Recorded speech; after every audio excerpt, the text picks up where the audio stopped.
United Lutheran Seminary presents the Seminary Explores podcast, conversations on faith, art, people, politics, theology, life, and more, with voices from around the corner and around the globe. Good day. Welcome to the Seminary Explores. My name is Nelson Strobert, and today my guest is Dr. Michael Birkner, who is Professor of History at Gettysburg College. Welcome to the Seminary Explores. Thank you very much. Glad to be here. Well, I'm excited to have you here because you have edited an interesting book entitled Democracy's Shield, Voices of World War II, an Oral History. Could you explain or just share with our audience what is the catalyst for this book? Sure thing. The start really comes with my returning to Gettysburg College to teach in 1989, and I took over teaching a course that's very essential to the Gettysburg College history curriculum called Historical Methods, which all history majors take. And in putting together the syllabus for that course and the assignments for that course, I wanted the students to get their hands dirty in the archives, but I also thought that doing oral histories would be a very practical way for them to get their hands dirty and get immersed in something. It happens, of course, that the early 1990s, when I began doing this, was a time of a considerable reflection about World War II. You have the D-Day remembrances, you have the film Saving Private Ryan, and you have the fact that many of the veterans were in their 70s by that time, or even older, and beginning to think about mortality. As a consequence, a very tight-lipped generation of World War II veterans began to open up. And so it was a good time to launch a project in which we got the stories of World War II era people. Oh, you said tight-lipped veterans. What do you think changed that? Oh, I think it was definitely the zeitgeist in the 1990s, Nelson, was geared more to opening up. Again, the films that began to valorize those who had served in World War II, particularly Saving Private Ryan, the fact that they were approaching mortality, and the fact that people were starting to ask questions. And they began to rethink the fact that they hadn't spoken much about their war experiences, and more of them began to be willing to speak. Not everybody did. Right, I know. I had a friend who was in World War II, and in fact, when there was a war movie on, he would switch the channel on the television. He just did not talk about it at all. And one of the things we found, too, was that many of the combat veterans who were willing to speak to me or to my students would close the door when it came to their actual personal combat experience, because it still was, even 50 years later, too painful for them. But many did open up, and we got a lot of great stories. Okay. My next question is, how were these veterans identified? How did you find them? And how did you solicit? That was a major challenge, the issue of finding the veterans. For one thing, I used a network of people I knew who were veterans to ask them if they knew others. I asked people who I knew personally about family members. I wrote letters to the editor of the Gettysburg Times asking veterans to self-identify. That was my least effective means of recruiting people, because most people did not want to self-identify, thinking that unless they had been like Audie Murphy and killed single-handedly 400 enemy soldiers, that they hadn't done anything worthwhile. Exactly. Now, my argument with them and with my students was everybody has a story. Some people tell it better than others, but everybody has a story. So I reached out. Now, what I did when I was having more difficulty finding large numbers in Adams County is I told my students that they could find a grandparent or a neighbor or a pastor or some other distant relative who had a World War II story to tell. And let me also emphasize that I did not restrict the interviews to World War II veterans. Anybody who lived through the World War II era on the home front was also fair game. So some of the interviews that we collected over the years were home front interviews. Some were military interviews. And I might add that by the last 5 or 6 years that I ran the project, They were kind of both, because many of the young men who served in the war had been in high school during World War II, had been on the home front, and had home front stories to tell before they either were drafted or volunteered in 1944 or 45. A good example would be my own father-in-law, who was one of the very last people in World War II, who at age 17 in 1945 volunteered and got his mother to sign a waiver for him to go into the Navy. So his experience during World War II was primarily on the home front, so you get a double. The other thing I want to ask, how long did this project last? The project ran for 25 years. I started it in 1990. I closed it out in 2015. And the reason I closed it out in 2015 was that it was getting virtually impossible to find enough people who were able and willing to speak to, say, 15 or 20 different students in a given semester. Right. You could find a first person here, a person there. In fact, I did my last World War II interview just last year with a 97-year-old veteran who was in hospice from a nearby town, who was absolutely a wonderful interview subject, and his name was Clem Leone, and was both a navigator in a bombing mission, but also a POW, because his plane was shot down, and he had quite a story to tell. So after 2015, I felt like it really wasn't going to work as well, and so we stopped it.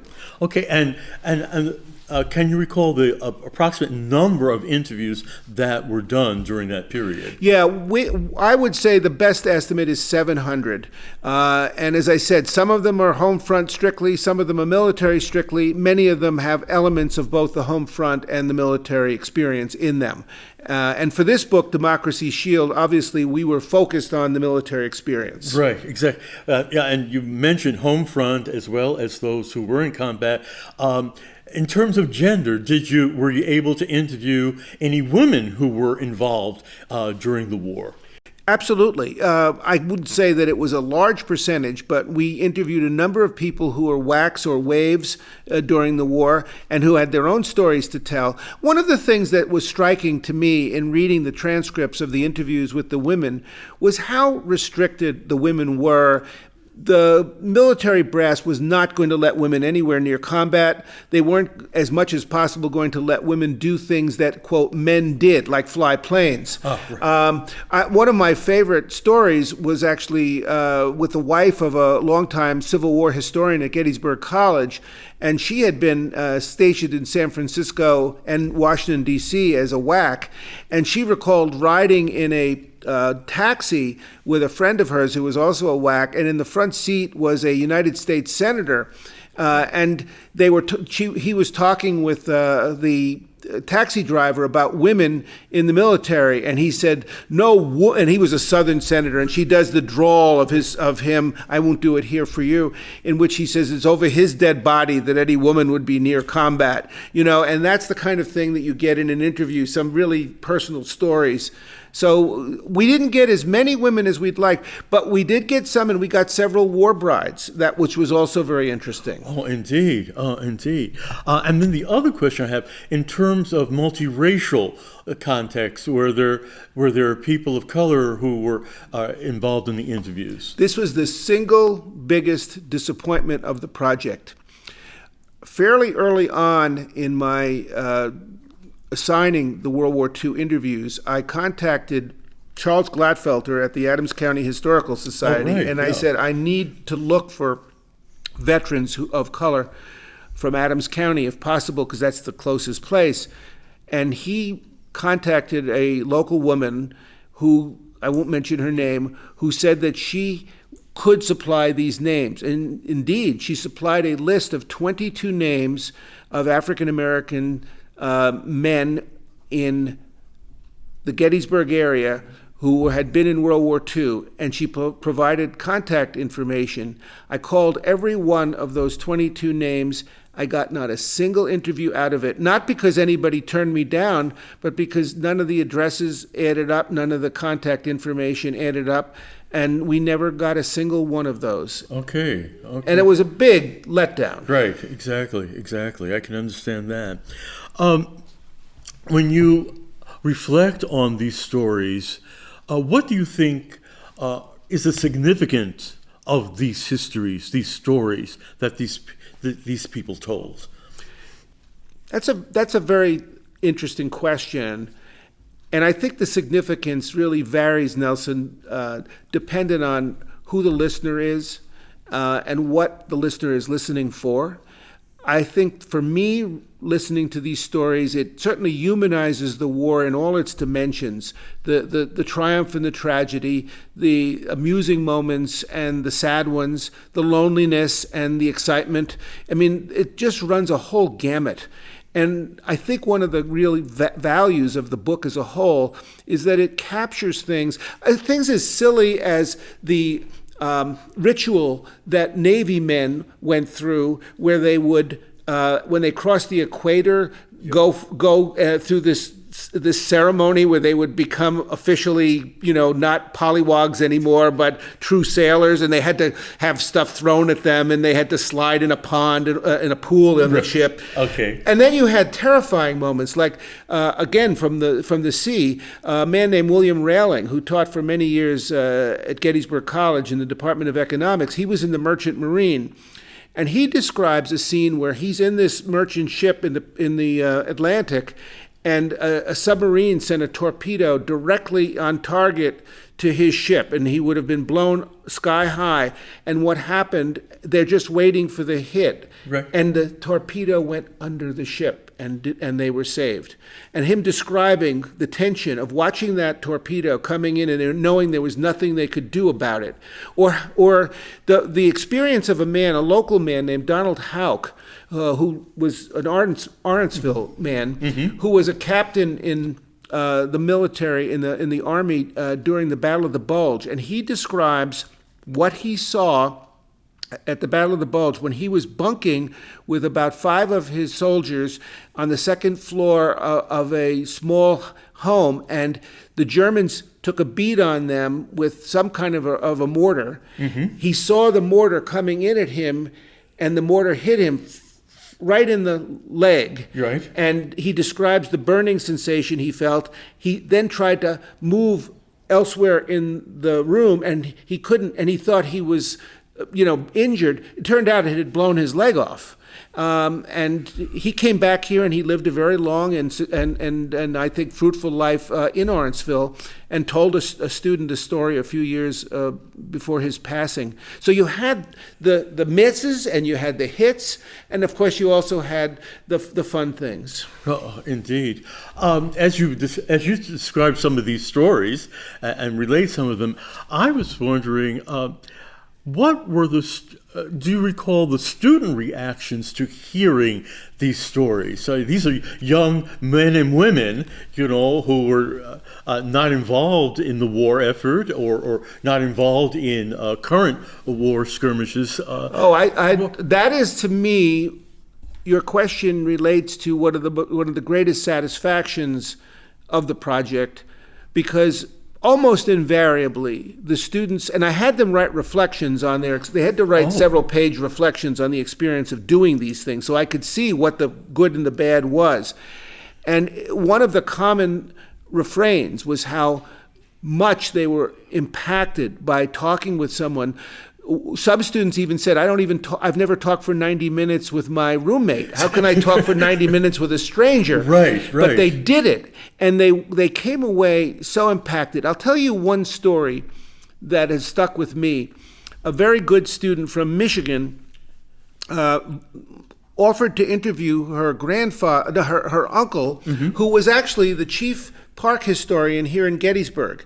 He had been an officer at the Battle of the Bulge, and he was wounded quite severely at the Battle of the Bulge. She did a wonderful interview with him, and with some very amusing statements by him. And at the end of the interview, she said to him, this is recorded in her reflection essay, she says, "Uncle Harry, how come I've known you my whole life, and I've never heard any of these stories that you've just told me now?" And he said to her, "Molly, that's because nobody's ever asked me." And I thought, that's pretty powerful. Very much so. And I think it's kind of the essence of what I'm getting at in answering your question, that these kids were learning things that nobody had ever talked about to them, that they'd never thought to ask about unless they had this assignment. So I was very gratified by their sense of having grown through the experience. Exactly. And I would think that for these soldiers and these workers, that probably most of them had not been asked to tell or relate their experiences, because I think for me, when I think of friends who were in Vietnam, I never asked the question because for fear of exposing or bringing things that they don't want to talk about. It was a combination of nobody thinking to ask the questions, and as I said, many of the veterans had not thought it was appropriate to revisit their experience in the war. But that, as we talked about earlier in this interview, that dissipated in the 90s. They were much more willing to be forthright about it. Exactly. The other thing that you mentioned earlier, and that is that these stories, that you're not only relegated to Adams County, but that it was spread to other parts of the states and other experiences. That's right. One of the things I did, for example, was a friend of mine who had been a colleague of mine in the history department had moved to Lancaster when he retired to a senior citizen facility, and we kept up. And I said, "Can you come up with some names for me?" And he came up with a bunch of names of Lancaster people, and so I could send my students had cars. They could go out to Lancaster. They could go to further reaches. When I know about alumni who had been of the college who had been in the wars, I would send them, if they were willing to drive to other places like Allentown or Harrisburg to do interviews. And so we did get outside of Adams County. We really had to, because as you know, this is a fairly small population base. Right. And a lot of people did not ever really respond to my requests to come forward to talk. Mm-hmm. Those who did were terrific, but they were probably a minority. So in addition to that, because many Gettysburg College students come from fair distances from here, if they were going home for spring break or fall break to do their interview, we might get someone who had lived in New Hampshire or lived in Vermont or lived in Michigan, and so we did get a somewhat wider spread. Oh, that's very helpful, which also indicates that this book can be read, I mean, certainly for people who are in this area, but has a significance or importance for anyone interested in World War II. I'd like to believe that, although I'll tell you an amusing story. I went to my local general practitioner for a physical recently, and he's a good friend, and I had given him a copy of the book. And when I walked in a few weeks later after I'd given him the book, he said to me, he says, "I loved reading your book." He said, "All my old patients are in this book." So he had a special reason to connect with what was being said. These were people he treated. So we did have a lot of local people for sure, but yes, a larger focus. I think, and that's helpful to other people studying and interested in World War II. But I'd be remiss if people in our listening audience want to get a copy of this book. How would they do that? Thanks for asking. The book is available on a fairly limited basis in the sense that it's not in local bookstores, I'm sorry to say. However, anybody who would be interested in the book can purchase it, and it's a very handsome 265-page book, heavily illustrated. It's available through the Musselman Library at Gettysburg College, and all you would need to do is contact Robin Wagner, whose email address is rowagner@gettysburg.edu, or just any librarian at the college. I believe the book is available for $22, and if you needed it shipped, it would be another $3 or $4 to ship it. If you wanted to come in, you would have no extra charge to get it. The book is also a companion volume to a book on the home front, which is called Common Cause, which features an awful lot of local Gettysburg and Adams County people and their experiences on the home front here. And it is a wonderful evocation of the can-do, pull-together spirit of the home front during those years. Yeah, very good. Yeah. One last question for our listening audience and for me, and that is, what do you think is the significance of oral history? Oral history is a means of filling gaps in our historical memory. We are writing down less, and we are writing down less that we keep because people are communicating electronically. By doing oral histories, and I certainly encourage everyone to do oral histories with their family members and making transcripts of them. In my own experience of doing that, these transcripts get passed around from family member to family member, and they bring back laughter and tears and much in between. I think oral history is a connectivity point between generations, and I think, Nelson, that may be the single most important thing. We are not necessarily talking to each other as young people to older people, or vice versa. What a great way to make that connection. Well, thank you. Thank you for that response, and thank you for this interview. Thank you so much. I enjoyed it very much. My guest today has been Dr. Michael Birkner, who is professor of history at Gettysburg College, and we were discussing his edited work, Democracy's Shield, Voices of World War II, an Oral History. Thank you so much. For the Seminary Explorers, this is Nelson Strobert. Have a good day. You have been listening to The Seminary Explorers, a production of United Lutheran Seminary with campuses in Gettysburg, Pennsylvania and Philadelphia, Pennsylvania. We invite you to visit our website at unitedlutheranseminary.edu. All opinions expressed on this program are not necessarily those of United Lutheran Seminary or the Evangelical Lutheran Church in America.